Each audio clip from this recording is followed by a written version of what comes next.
bahwa saat ini setelah saya pulang dari Banyuwangi, Bali, kemudian sekarang berada di Surabaya, semakin banyak data-data yang bisa kita kumpulkan dan juga semakin banyak kegerahan, ketidakpuasan warga Nahdlatul Ulama terhadap kepemimpinan romo-romo kiai pada saat ini.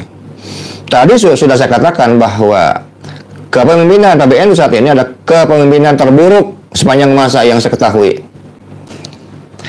Assalamualaikum warahmatullahi wabarakatuh.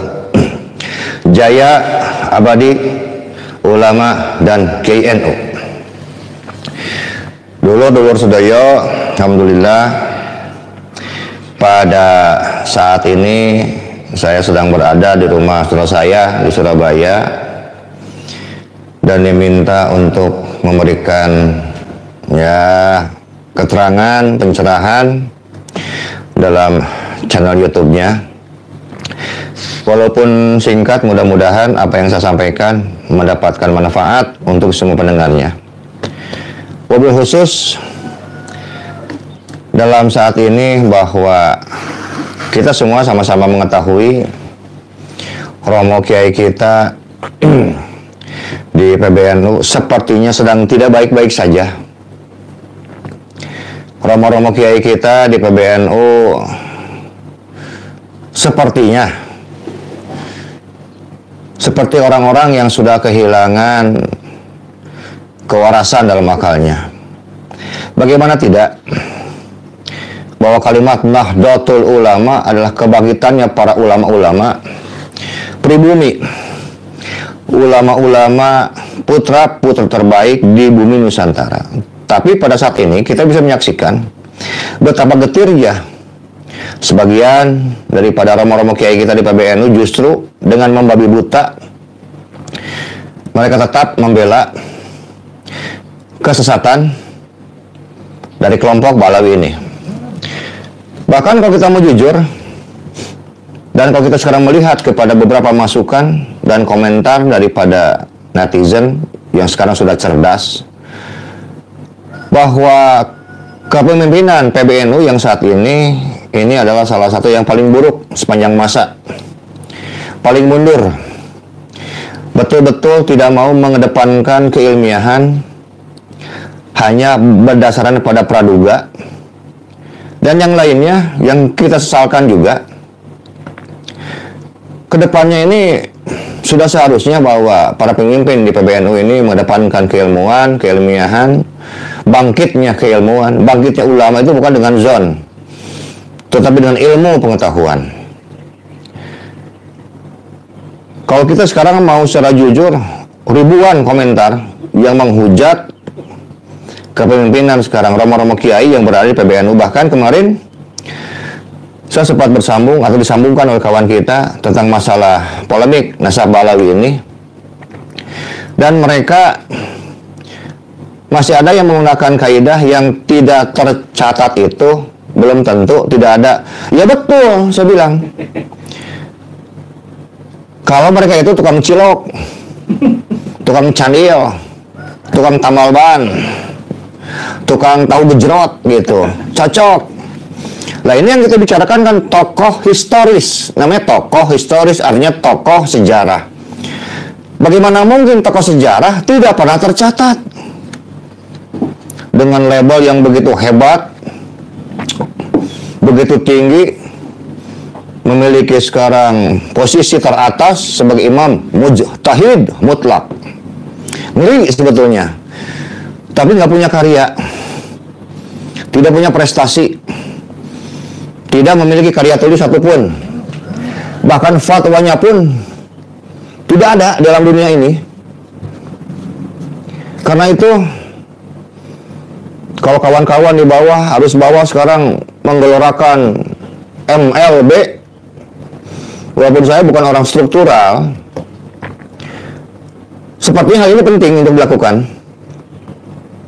Kita butuh pemimpin ini yang betul-betul membela kiai-kiai pribumi, bukan membela sekarang orang-orang yang ingin menyingkirkan kiai-kiai pribumi dari tanah dan negerinya sendiri. Kalau kita mundur ke belakang, bagaimana sekarang pemerintah penjajah Belanda waktu itu? Mereka sekarang justru mengusir, membunuh, membantai para kiai-kiai pribumi. Kemudian penjajah Belanda justru memelihara, merawat imigran Yaman yang diberikan pangkat yang begitu besar, privilege yang begitu nyaman, kemudian diberikan gelar Habib. Dan sekarang sampai saat ini masih terasa bahwa yang harus kita pahami bersama bahwa Nahdlatul Ulama itu dibentuk untuk melawan penjajahan, baik secara fisik ataupun secara materi dan penjajahan lainnya. Lalu sekarang mengapa sekarang romo-romo kiai tidak menjalankan amanah secara baik untuk menghilangkan penjajahan spiritual, kemudian mendoktrin warga-warga Nahdlatul Ulama yang sekarang sudah cerdas dan tahu, janganlah membodohi kami para romo. Kita itu orang-orang yang belajar. Yang membedakan kami dengan romo-romo kiai itu hanya umur dan pangkat. Mungkin buat romo kiai saya itu kan bukan siapa-siapa, saya itu bukan orang penting. Cuma romo kiai pun harus tahu, romo kiai walaupun berbeda umurnya dengan saya, lebih tua, lebih senior, memiliki pangkat jabatan yang lebih tinggi, tapi Anda harus tahu, romo kiai itu bukan siapa-siapa juga buat saya. Ya, nggak penting juga buat saya sebetulnya. Karena yang kita perjuangkan adalah kebenaran. Kita ingin merawat sekarang perjuangan Wali Songo di Indonesia ini. Apakah romo kiai sekarang pernah berkomentar investigasi tentang pembangunan makam-makam palsu? Tidak pernah. Apakah sekarang romo kiai juga sekarang bisa menyikapi, memfatwakan puluhan fatwa sesat yang disampaikan oleh sekarang dari klan Ba'alawi? Tidak pernah juga. Dan perlu juga saya singgung kepada saudara saya yang ada di PKB dan di P3. Anda ini semua kan mayoritas warga NU. Apa Anda sekarang pernah membantu perjuangan kami? Tidak juga. Ini bukti bahwa warga NU yang berada di PBNU sudah tidak bersuara. Termasuk di MUI pun sekarang sudah bisu. Saudara kami sekarang yang duduk di partai baik PKB, P3 atau mungkin partai yang lainnya pun tidak mau membantu perjuangan ini. Jadi sudah cuek-cuek bebek. Orang sudah bilang hare-hare baik. Jadi jangan pikir kami tidak mengamati, tidak memonitor pergerakan Anda. Kami tahu banyak. Jadi jangan anggap kami ini anak-anak kiai.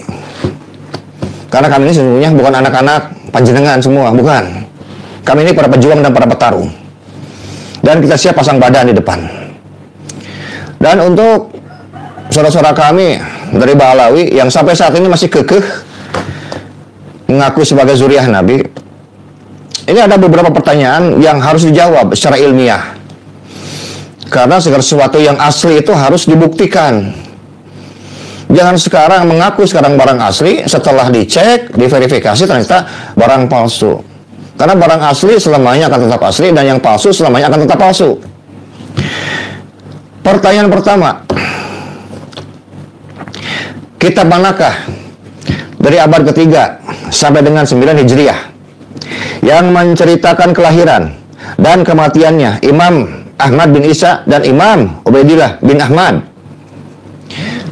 Pertanyaan kedua, kitab manakah dari abad ketiga sampai dengan 9 Hijriah yang menceritakan masa kecil dan masa remajanya Imam Ahmad bin Isa dan Imam Ubaidillah bin Ahmad? Pertanyaan ketiga, kitab manakah dari abad ketiga sampai dengan 9 Hijriah yang menceritakan masa pendidikan keagamaan Imam Ahmad bin Isa dan Imam Ubaidillah bin Ahmad? Pertanyaan keempat, kitab manakah dari abad ketiga sampai 9 Hijriah yang menceritakan hubungan antara guru dan murid-muridnya Imam Ahmad bin Isa dan Imam Ubaidillah bin Ahmad? Pertanyaan kelima, kitab manakah dari abad ketiga sampai 9 Hijriah yang menceritakan prestasi keilmuan dan dakwahnya Imam Ahmad bin Isa dan Imam Ubaidillah bin Ahmad? Pertanyaan keenam, kitab manakah dari abad ketiga sampai dengan 9 Hijriah yang menceritakan pengakuan dan pujian para ulama di zamannya akan keutamaan Imam Ahmad bin Isa dan Imam Ubaidillah bin Ahmad. Pertanyaan ketujuh, kitab manakah dari abad ketiga sampai dengan 9 Hijriah yang menceritakan kumpulan fatwa-fatwanya Imam Ahmad bin Isa dan Imam Ubaidillah bin Ahmad? Pertanyaan ke-8, kitab manakah dari abad ketiga sampai dengan 9 Hijriah yang menceritakan gelar mujtahid atau ahli hadis atau ahli fikih atau memiliki mata rantai asar ulama atau syekh di zamannya bagi Imam Ahmad bin Isa dan Imam Ubaidillah bin Ahmad? Pertanyaan ke-9, kitab manakah dari abad ketiga sampai 9 Hijriah yang tidak mencatat atau menceritakan tokoh historis atau mujtahid atau ulama hadis atau ulama fikih? Pertanyaan terakhir yaitu pertanyaan yang ke-10, kitab manakah dari abad ketiga sampai dengan 9 Hijriah yang tidak mencatat atau meriwayatkan tokoh historis atau mujtahid selama 500 sampai dengan 600 tahun selain Imam Ahmad bin Isa dan Imam Ubaidillah bin Ahmad? Sebetulnya saya masih banyak pertanyaannya, cuman saya ringkas saja 10 pertanyaan karena satu pun saya ragu Anda mampu menjawabnya. Tapi kita akan berbicara secara ilmiah untuk membuktikan keaslian Anda. Kemudian yang lainnya yang saya sampaikan bahwa saat ini setelah saya pulang dari Banyuwangi, Bali, kemudian sekarang berada di Surabaya, semakin banyak data-data yang bisa kita kumpulkan dan juga semakin banyak kegerahan, ketidakpuasan warga Nahdlatul Ulama terhadap kepemimpinan romo-romo kiai pada saat ini. Tadi sudah saya katakan bahwa kepemimpinan PBNU saat ini adalah kepemimpinan terburuk sepanjang masa yang saya ketahui. Jadi kedepannya bagi warga-warga Nahdlatul Ulama agar lebih berhati-hati lagi untuk mencari seorang pemimpin, karena walaupun bagaimana kita tahu, walaupun PBNU tidak berpolitik praktis, tapi sepertinya sekarang sudah melakukan lobby-lobby politik, sudah melakukan strategi politik, sudah melakukan hal-hal yang sebetulnya dianggap tabu, tapi sekarang dianggap biasa. Bahkan sudah melakukan sekarang pembelaan-pembelaan terhadap Pak Alawi yang sebenarnya justru tidak pernah, yang sebetulnya tidak perlu dibela. Yang dibela itu adalah harkat martabat kiai-kiai Nahdlatul Ulama asli kiai harusnya, bukan orang lain.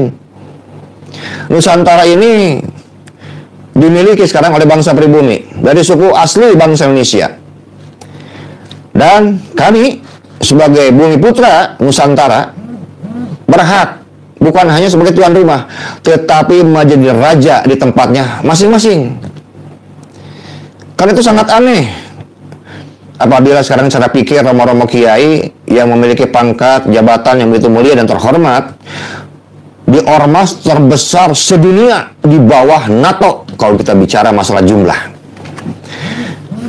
Kok cara berpikirnya, ya mohon maaf Kiai, cara berpikir Anda itu terlalu cetek ya buat kami. Kalau kita bilang ya kaleng-kaleng lah. Jadi ayolah kita bangun kembali Nahdlatul Ulama ini kepada martabatnya yang mulia sesuai dengan posisinya sebagai mitra pemerintahan yang begitu disegani. Sekarang kehormatan Nahdlatul Ulama sedang dipertaruhkan oleh kepemimpinan Anda. Jadi jangan salahkan apabila sekarang sudah riak ada suara-suara yang ingin mengadakan MLB. Kenapa? Karena warga Nahdlatul Ulama sudah tercerahkan, mampu melihat mana yang hak dan mana yang batil. Walaupun jelas Anda tidak mungkin mau turun sendiri, karena mungkin Anda masih betah duduk dalam kepemimpinan sekarang di PBNU. Tapi itu sama saja sedang merusak tatanan Nahdlatul Ulama yang sedang atau yang sudah dirintis oleh para aulia kita, oleh para wali songo, oleh guru-guru kita. Jadi jangan pernah melemparkan kalimat sekarang takut kualat dan syafaat. Justru bagi kami Anda lah sebetulnya harus takut kualat dan tidak mendapat syafaat. Karena Anda dalam pengamatan kami, dalam analisa kami sudah melenceng dari amanat pendiri Nahdlatul Ulama Hadratus Syekh Ki Haji Hasyim Asy'ari. Untuk dulurku semua yang terus bergerak dalam perjuangan Wali Songo Indonesia, Laskar Sabilillah, jangan pernah kendor. Kita gaungkan dan kita gemakan suara kebenaran ini dengan apa yang kita miliki. Sudah barang tentu ada beberapa agenda besar, bahkan agenda yang sangat besar sekali yang akan kita buat, dan ini sifatnya masih cukup khusus. Saya tidak katakan bahwa agenda besar kita ini adalah sesuatu yang rahasia, tidak, karena kita semua akan tahu kok. Yang perlu kita pastikan bahwa gerakan kita ini adalah pergerakan matahari ketiga. Cahaya matahari di bumi Nusantara sedang berpihak kepada perjuangan Wali Songo dan Laskar Sabilillah. Insya Allah, bismillah, bahwa kita akan terus maju, akan terus sekarang bergerak dengan apa yang kita miliki. Dan ada yang mereka tidak ketahui, bahwa kekuatan kultural Nahdlatul Ulama itu sangat besar, bahkan teramat besar. Mereka harus mengkalkulasi sebetulnya apabila ingin berurusan dengan warga Nahdlatul Ulama di dalam kulturalnya, dalam masyarakat akar rumputnya.